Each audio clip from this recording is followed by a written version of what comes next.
Okay, so we are moving on to the next unit, which is Unit 5, Probability and Probability Distributions. So the first few chapters, 13 and 14, are going to be mostly review because you've seen these probability rules before.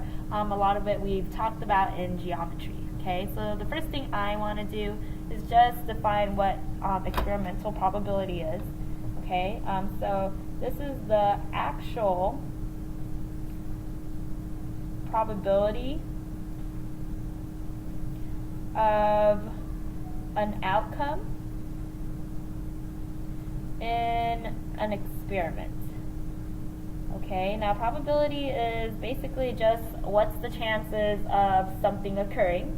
If you want to do experimental probability, then you're going to actually do the same events again and again, and so those are going to be your set number of trials, and then you want to count the number of successes over the number of times that you did the event. And so, for example, if I toss a coin 30 times and I happen to get 12 heads, the experimental probability of getting heads is going to then be 12, right? That's the number of heads you got over 30, which is the number of trials that you did, okay? So the probability of heads is 12 over 30, which will be 40%, okay? Now, theoretical probability is the expected probability of an outcome, right? So what we expect should happen, all right? So if we were to toss a coin 30 times, what is the theoretical probability of getting heads? Well, what we would expect is half of them, right, to be heads, so we would say 50%.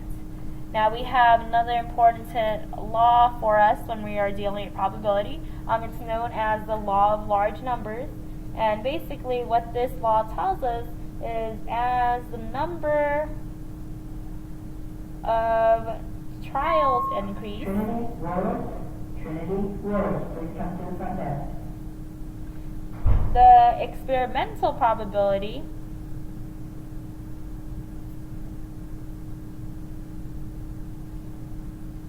should get closer to the theoretical probability.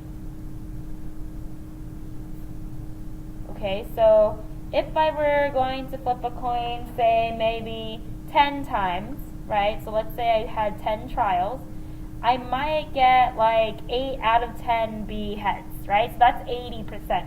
And then let's say I'm like, okay, so if we increase the number of trials to 100, maybe we'll have 56 over 100, right? So that's getting closer to that 58% that we would expect, right? So I'm at 80%, now it's at 56%. If we decide to increase the number of trials to 1,000, and I get like 520 out of that 1,000 be the number of heads, right? That's even closer.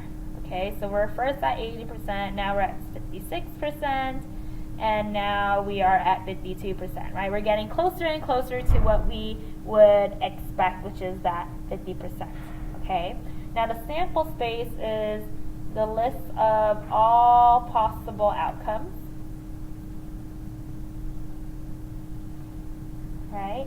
And so, for example, like what is the sample space when you are rolling 2 dice? The thing with that is that it actually depends on what we're measuring. So what if we were just looking at the sum of them, right? So what's the sum? And so we would have to list every single thing that could happen, right? So you could have getting a 1 and 1, that would be a 2. Or you could get a sum of 3, so 2 and 1, 2 and a 1, or a 1 and a 2, right? So there's a bunch of combinations that this can happen. Rolling a 4, but for the 4, you would have to think about how many ways you can get the 4. So it could be a 1 and a 3, or a 3 and a 1, or a 2 and a 2, or then a 2 and then a 2, right? So it just depends, and so you want to keep track of all that, right? So this, you can get sums. Right, so I'll write that down. Sums that are going from 2 to 12, basically. So 2, 3, 4, 5, 6, 7, 8, 9, 10, 11, 12. And our knowledge of dice lets us know that these have different probabilities, right? So the one that you are most likely to get would be the 7, and then the least likely to get would be your 2 and 12, right? So those are the hardest ones to get. So they come with different probabilities, but that would be the list of all possible outcomes if we're looking at sums. Now, probability notation, right? So we use letters, capital letters, A, B, C, etc. To talk about events, right? So getting heads, or rolling a die and getting a sum of 12, right? Sum of 12 would be the event. And then we write out, if we're trying to find the chances of the event happening, we would write the probability of that event, right? So whatever A is in this situation. So the probability of event A happening.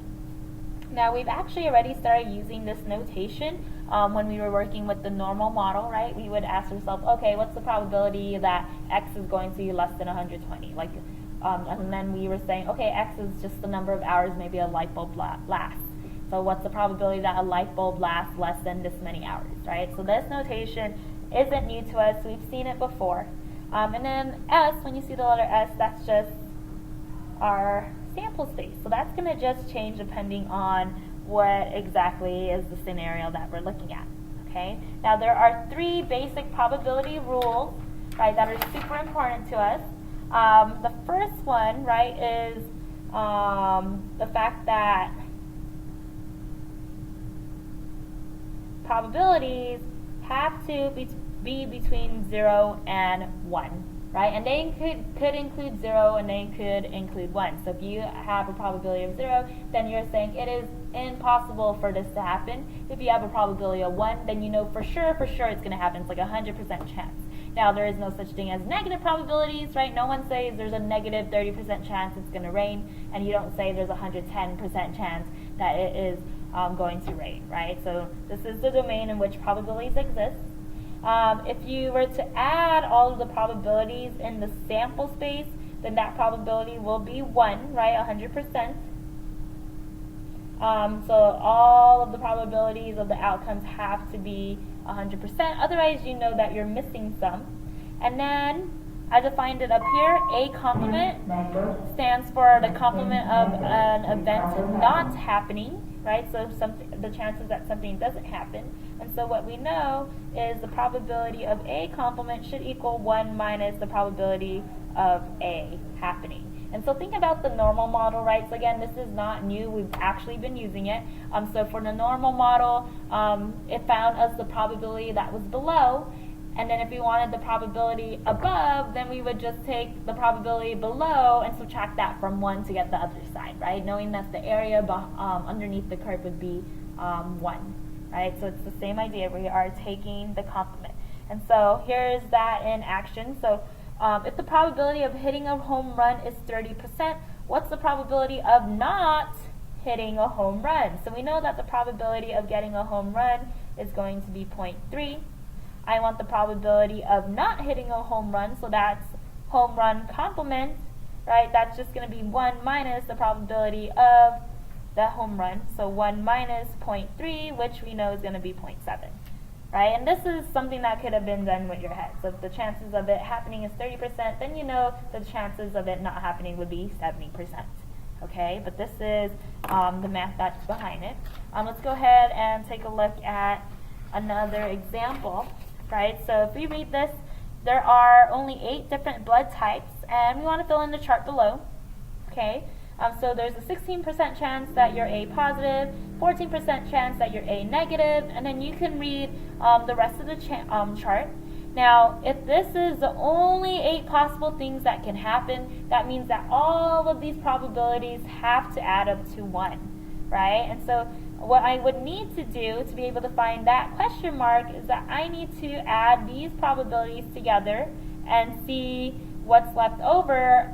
And that's going to be the probability of the one that I have missing, right? So I want to add all of these. So I'm just going to put plus signs so that we could see what we would get. So when we add all of those together, so let me just get this calculator. So I have 16% plus 14% plus 19% plus 17% plus 7% plus 10%, and we have 11%, I get 94%, right? Now, all of the probabilities in the sample space, that's one of your basic probability rules, have to add up to 100%, and so if I have 94% right now, clearly then this is going to have to be 6%, okay? And let's go ahead and take a look at our last example, example 3. So in example 3, we have that Las Vegas Seek, when asked to predict the ACC basketball champion, follows the modern practice of giving probabilistic predictions. He says UNC's probability of winning is twice Duke's.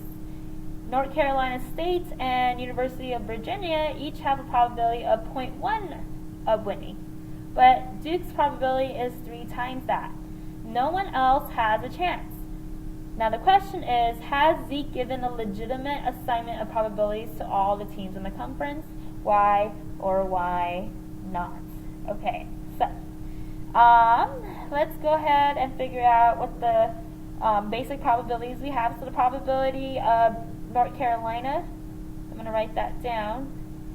So the probability of North Carolina, he's saying is 0.1, and probability of the University of Virginia winning is also 0.1. Okay, so we're just going to keep track of that. And then it says that Duke's probability is 3 times the University of Virginia and North Carolina State. So I'm going to just write that there. So probability of Duke is 3 times, so that's going to be 30%. And then we have that University of North Carolina, so I'm going to write that in. University of North Carolina has twice the probability of winning twice as much than Duke. So Duke is at 30%, so North Carolina State is going to be at 0.6. Alright, so does he give a legitimate assignment of all the probabilities? Let's just add it and see. So 0.1 plus 0.1 is 0.2, and then 0.3 is going to be 0.5 plus 0.6. So when we add it together, we're at 1.1. Now we said that the sample space, all the probabilities have to be equal to 100%. We're at 110%, and so that means that there is a problem, right? So has he given a legitimate assignment? No. Why? The probabilities all add up to more than 1, right? It has to equal 1. There's a problem there. So if it's not enough getting to 1, then that means that there's some information missing. If it's over, then you have the incorrect probabilities that were calculated. So now let's go ahead and talk about symbols. So the union, right? When you see union, this is telling us that we want to add our probabilities, right? And then union, so the other word we might see for it is or. And then the symbol would be U for union, okay?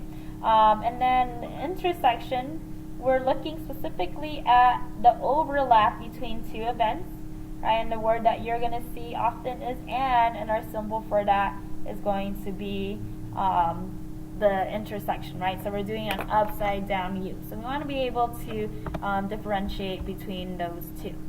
Okay, so in the next video I'm going to go ahead and start the Venn diagrams and talk about the set notation that we're using and how it's helpful for us to solve different probabilities.